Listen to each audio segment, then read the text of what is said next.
everybody, and welcome to this Board Game Nerds video. Today I am with my friend Ayub. Hello Ulrik, good to see you. Hello. This is our first video after we came home from Essen. Yeah. And speaking of Essen, I bought a game in Essen called House of Fado, which is what we're talking about today.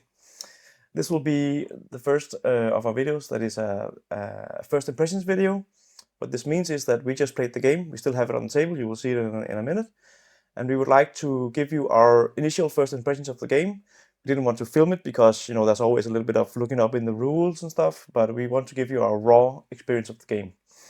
Before that, I will tell you that the game is designed by Vita Lacerda and Joao Quintala Martins. Sorry for that. Good job. No, it was good.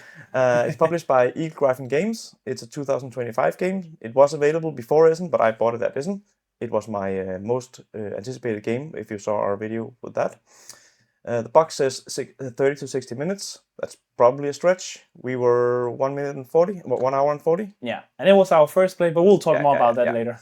It's a worker placement game that has a little bit of the same bumping feature as the Gallerist. I think that's enough of an overview. Let's go to the table. As I said, this we left the board state completely as it was when we ended the game, so we can give you some examples.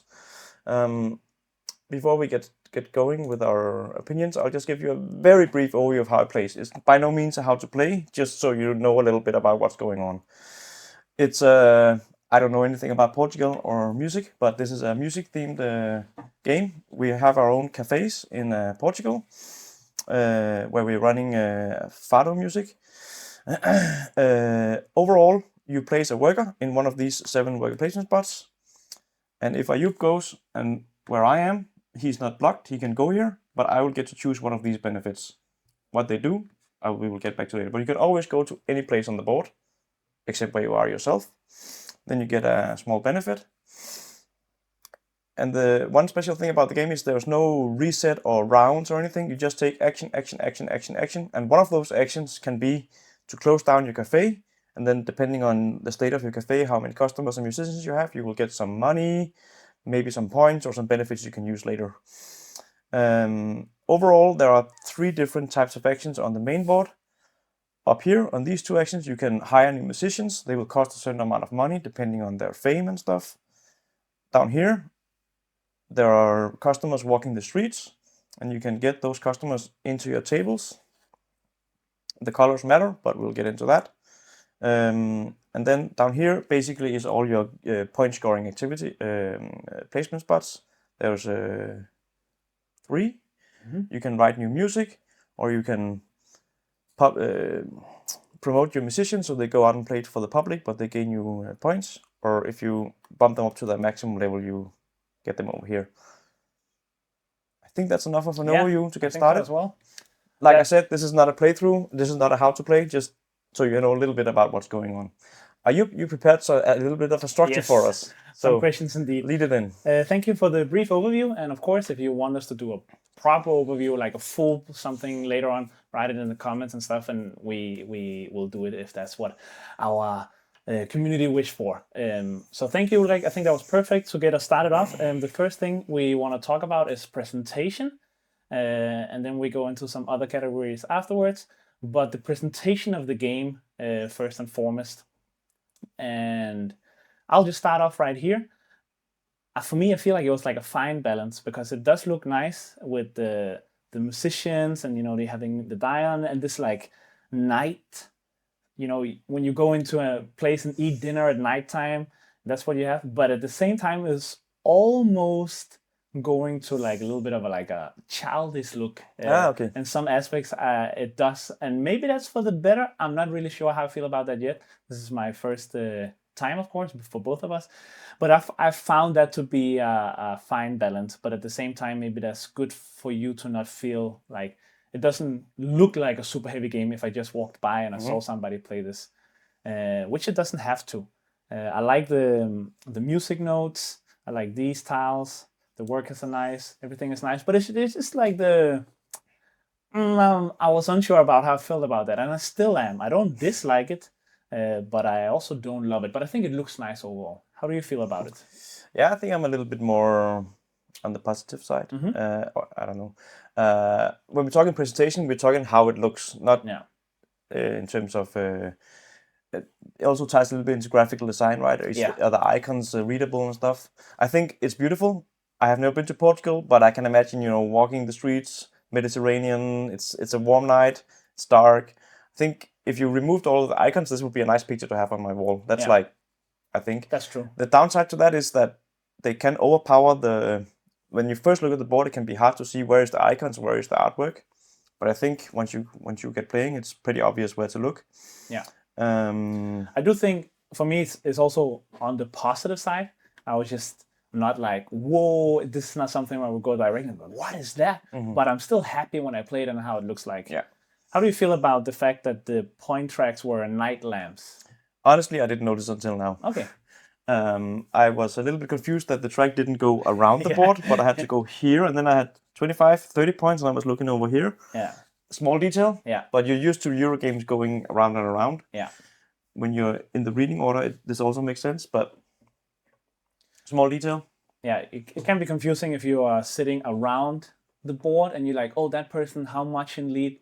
Yeah. How much in lead are they? But of course, that's not that this is worse. It's just that we used to the other thing, other thing, right? So yeah. Now that you mention it, I think they're very thematic, actually. Yeah. The night lamps. I was wondering because there's another part of the game where we get these stars, right? And they also seem like something you would get for like a good musician, like good rating or whatever. And the night lamps are thematic, but I'm like, why are they connected to points? But then again, they don't need to be. It looks nice on the board, and I guess that's what they went for. How do you feel about the theme? The theme of the game is something I don't know. I know nothing about. My taste in music is more on the metal side. So guitar is, but I'm not a musician. I don't know notes, so I don't know if this makes sense. I know what a note is, and I know how people read music, but to me, it's just an icon. I don't feel like I'm running a cafe. I feel very much like I'm looking for the right color to fulfill these things. So I think it looks awesome. I didn't feel like a cafe owner when I was playing it. Yeah. Yeah, I definitely feel you on that part. I do think it's nice with the, what tone is the song in, is F sharp or G. So we have these, that makes sense. And I think that makes sense. And I like that. But like you said, once I'm playing, I'm not like, oh, this sounds nice. But I think they found a nice balance between that part. Yeah. It's just not something I think about like once I'm playing. I'm more like you said, oh, if I'm bumping Ulrik out here, what does he get? Is that better than me actually taking the action? Yeah. Which will take us to the next part, of course, the mechanisms. Which is why we play games, honestly, right? Yeah. And I guess especially like you mentioned earlier, it features this mechanism from the gallerist, the bumping mechanism, where when you go somewhere where someone else is, you still get to do the action, but they gain one of those small bonuses. Yes, and I choose which bonus I want. Exactly. How do you feel that worked here? I think that's the core of the game. Yeah. Once you know the game, I think it becomes like I said, this was our first play, so we didn't really know the value of things. But I think once you know the game, it's really like, oh, can I wait to take that action until Ayub actually removes his guy, or will he leave his guy there for the whole game because he really wants that bonus? I think that's where the meat of the game is. Yeah. In our play, there was one spot down here which felt like it was the strongest in the game. So you always wanted to be standing here. We might not be right, but no. What maybe? So I think that's it feels like a very important thing. One thing I found interesting about that part, there were a certain time where these two spots here let you gain customers into your cafe. And I was standing on these two spots and I was like, I'm going to wait for him to bump me down and get a bonus. But after a few rounds, I wanted more customers in my cafe. Exactly. So but I couldn't take the action, because I actually blocked myself. Exactly. And that was very interesting. So then I had to actually move away first and maybe bump you and leave the spot open. I was trying to block for you for such a long time. And I think that's, like you said, that's probably the meat of the game. Yeah. So just to reiterate the rules, like I said, there's no recall action or something. So if your guy is here, he's here. But you only have 3 workers. So once your 3 workers are on the board, then you can take them from anywhere. But this guy, he can't go back here. Yeah. And also, he can't go where the same player is in the main spot, or even in the secondary spots. So you have to like, if you want to take this action, you have to take 2 actions to go away and then come back. Yeah, so that can be like a meta game, especially in a 2-player game, I think. Yeah. Yeah. Now that I mentioned 2-player, I think we have to talk about the small guys, because that's also a mechanism thing, right? It's definitely this blocking thing that is, or non-blocking thing that is the meat of the game, and that would be not featured very heavily in a 2-player game. So we have these smaller meeples, which is a stand-in. So every time I leave a space, I leave my assistant behind, and then I go somewhere else. And if Ayub comes, then this guy can still give me the bonus for being bumped. I think that's like a way to make sure that this interaction happens in a 2-player game. Yeah. I understand why they did it. It feels a little bit fiddly and a little bit artificial, I think. Yeah. So this game, for me, feels like a 3-player game. Yeah. I agree with you that it felt a little bit fiddly and like, oh, and how should I place it? And actually almost gave a little bit of an extra something to consider, right? Where am I taking the little guy from? Because if they're all on the board, you take him from somewhere else. Yeah, and they still block the bonus action. So if you can leave the guy here when the other guy is there, then yeah.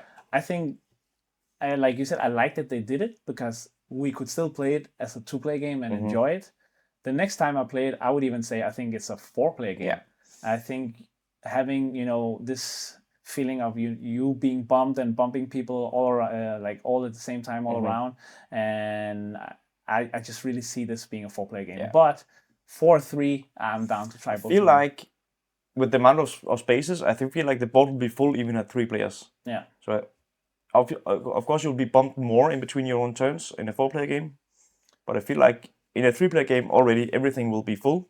So you will always be having this decision of who am I giving a bonus to. Because in a 3-player game, you each have 3 workers, I guess. Yes, we always have 3 workers. And in this 2-player games, it was like we kind of had 12. We had 3 big ones and 3 small ones. So I want to see how it feels with 12 big ones. That's my take. Yeah. I'm sure a 3-player game is, like you said, is also going to still feel like you actually are bumping a lot, but I want to see how it goes before.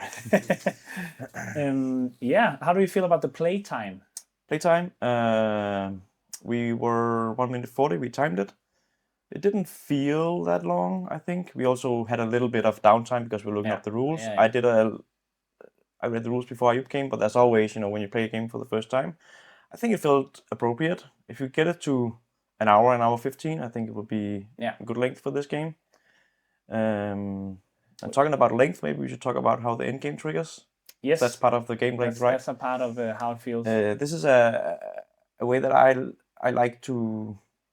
I like when games do this. There are these stars. They are distributed around the board. 3 for the musicians, 1 for completing your prestige check, which we hadn't talked about, and 1 for writing 3 scores, songs or whatever you call them. And the game ends once 3 stars are distributed among the players. Doesn't matter if one has 1 and one has 2, and this, I like this sort of dynamic way of ending a game. So you can push for ending the game, or you can drag along if you want to score some more points. Yeah. We were a little bit confused about when do we get the star, and but overall.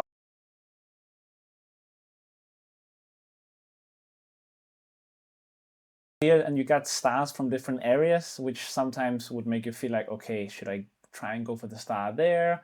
And I think, like, once again, especially in a higher player count, then it's much more dynamic.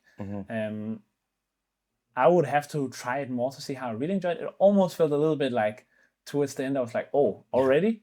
So you kind of you accidentally ended the game. Almost.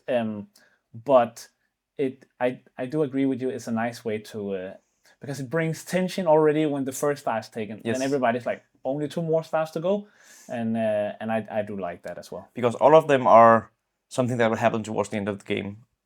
You get a star for upgrading one of your people to a 6, and we'll talk about how you upgrade them, but that's not happening fast. Then you have to do 3 of these Fados, which is collecting all of these, which requires you to, for each one, you have to hire a musician. So that's also taken a while, and you have to do the action 3 times to do this. That takes a while. And then the last star is for removing all of your cubes on the board, which basically represents how cool your cafe is. Yeah, and makes it cheaper for your critic to come in. We haven't talked about the critic. Maybe Exactly. we should talk about him. That was what my punchline were here. How do you feel about the critic? So maybe we should explain. Yeah. You have your board here. Let's say I have some musicians. Let's say I had this guy. I will cheat and put him here. Over the course of the game, I will place my guys out here, and I can take as many people as I want from one of these sections that is adjacent. Let's say I took these on an earlier turn. They would be seated at my table here. Then on a later turn, now I'm cheating, so I will go here. You will get something here. Another thing you can do is that you can get a critic into your cafe. That'll cost you an amount of coins, which is depending on how many cubes you have here. He takes up a whole table. So now I have my cafe set up here. Do we dare? No. And then Ayub does something, let's say that. And then on my next turn, this wasn't here. So let's say on my next turn, I close my cafe. This is like the rest action, or what you would call it in other games. Yeah. You're closing down your cafe for the night. First you count how many customers you have. The critic is not a customer, so I have 1, 2, 3.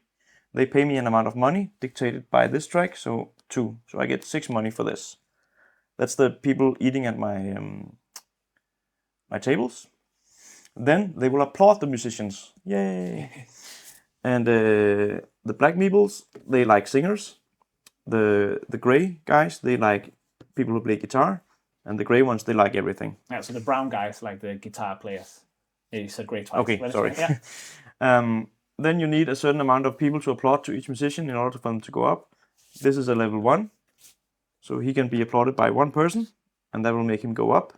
They have a nice little feature is that you use the die to show the level, and they made a small arrow so you know you just do this, then you have a 2. So you don't have to sit and fiddle with the die. I think that's a nice little usability really feature. Enjoyed it. Yeah. Because we all know how dice work, but yeah. you end up sitting like this. So I think that's a nice little feature. Then this guy is already a 2, and you can see over here that when you're a 2, you need 2 guys to applaud to go up to level 3. So fortunately I have, it can be either gray or black. So I'll have these 2 applaud this guy. He will then go up. So this is an example of how you level up your people and how you get money into your supply. Then you can retire your guys, and you do that because you want points and because you want space for other people. Then the critic, if he's in your cafe, he will remove 2 of these cubes, which makes everything better on your cafe. The more prestigious your cafe is, the cheaper it is to get a critic in there, and you will earn more points for your guests. Yeah, that's sort of how that works. Yeah, and at a certain time you also unlock. Yeah, you can also. Yeah, I didn't. You can see from our playthrough when you get to this place, which I just got in my cheating example, then you will get a new table, so you can get even more people. And I do think we didn't mention that before. When you stand them up and they applaud, that's actually one of the most thematic things. Yeah, that I really enjoy. Yeah. And put them here and they clap. You almost want to clap while you do it. The rules actually say you should lie them down when they're sitting at the table, and then at the end of the day, they stand up to applaud. That's pretty cool. So that's very nice. How do you feel about the critic? There's always one less critic than the number of players, right? Yes. So in a 2-player game there was only 1 critic. In a 3-player game it would be 2, and so on. I can start. I did like that there was something that we were fighting about, because otherwise there's many spots and it seems like everything is certain things is a little bit better early game, but we would just take turns doing those. But having this critic, I don't know what I think about what he did, but the fact that we both wanted him, and okay, if I'm there at this time, I need to make sure I have enough money to hire him. So I like how it added that little bit of extra planning. Yeah, actually, I think that was nice. Yeah, and because you get money when you retire, when you do the closing, then if I do the closing, I get to put him somewhere, which becomes an interesting decision because I can put him somewhere where my guy is. So if Ayub wants him, then he has to bump me. But also I can't go there because I'm there. Yeah. So if I timed it so Ayub has no money, and I can put the critic out, and I can put him here, and then I can get him immediately again. So there's a lot of timing with the money Exactly. And you could also put him here. So even though I really want him now, I'm already there. Yeah, exactly. So you can sort of. Yeah. I think that can be, again, with more plays, that will be a big part of the game. Yeah. Basically, what he does is he improves your cafe, and the funny thing is he removes these cubes from the game, which it feels important in the beginning to get to the 2 money space. Yeah. That's very important. The rest is good, but I don't think you have to complete the track. But the funny thing about these cubes is that he will just remove them out of the game, which will get you up this track. But when they're out of the game, they can't go in here, where you're actually scoring with them. This is a place where you have the opportunity, when you go here, I can promote one of my musicians. There is always room for one Fado guitarist, one singer, and one classic guitarist in the billboard. So say I had my level 3 singer, I can go here. I can promote him, that's what it's called. And then I'll get 3 points. But I will also remove one of these cubes and put it, not remove it, I will put it here. And then it counts for some area majority scoring here in the end. Yeah. So you get points, you get this cube off, which gets you points, and improves this. And importantly, you make space here because you want to get more musicians into your place, because whenever you do that, you earn these note symbols, which you get from here, which you need to do these. So when I read the rules, I was like, but why would I ever retire them? I will just keep them and then have them leveling up, and then they'll be better and better. But actually, you need to get them out a little bit to get points, but mostly to free up space, to hire a new one, to get the new notes. Yeah. Yeah. And also, if you want them in here, if there's already musicians in there, you actually need a higher level musicians, which means the earlier you do it, the easier it is to get in there. The later you do it, you might benefit more from them on your board, but then it will be harder to actually get them in there. Yeah, so I think this game was pretty interesting with the area majority, and if you get one in early, then you're pretty set. Yeah, exactly. I think that felt good. So just to kind of maybe also round it off, your overall feel of the game, how do you feel about the game? Especially this was your number one anticipated. Number one anticipated. How does it feel now when you played it? It's definitely much lighter than I thought it would be. I knew it was one of the lighter Beetle Lacerda games, but it's much lighter and easier to explain and understand than I thought it would be, which is nice. It's just not what I thought it was. I think it looks cool on the table, and I think the theme is, even though we said it's not very thematic, I think the theme is easy to explain to non-core gamers. So, you have this cafe, cool, and I get these people in, and I think that will be... I can get more people to play this than I thought I would. Yeah, and I think it's also, as in general, this little series of his, being like, okay, once you've tried this a few times, it's actually easy to get to go play to the people gallerist. Like, should we play the gallerist? It's the same bumping action, although the rest of the game, but just that you actually understood one core mechanism a lot because you played. So did we just invent a new category of games? Yeah. Heavy gateway games. Heavy gateway games. Let's call it that. It's direct. This is by no means a family game or a gateway game, but no. I do think that with the right teacher, you could have many people play this game. Yeah. I'm looking forward to see how it would be with a higher player count. I did enjoy the game a lot. I think it's cool. I don't think it's a 2-player game. I don't think so. So that's also leaving a little bit of unsure, like, let's say, not a rating, but like a final verdict for it. It's a cool game, and I'm looking forward to try it again. We'll definitely play it with Nick. Yeah. And after we played it a few more times, we will definitely give a proper review. Yeah. Cool. You have anything more to add? No, I enjoyed it a lot. Thank you. Good job. It was very cool. So this was our first impressions video. It's very important to stress that we played it once, so everything might change in a month. This is the first time we've done something like this. Let us know if you liked the format. If you wanted us to do this with more games, we plan to do let us know if you want us to do a full playthrough of this game. I think I would enjoy that a lot. Yeah. But even more if you would watch it. Yeah, for sure. Yeah. And of course, as always, we gotta say those things in the end, right? Ulrik said half of it now. Listen to us on Spotify. Watch the other videos. It's not that long ago that this game came from Essen, so we have a lot of stuff going on about that. Follow us, subscribe. And yeah, that's it. Give us those comments, and we will see you in the next one.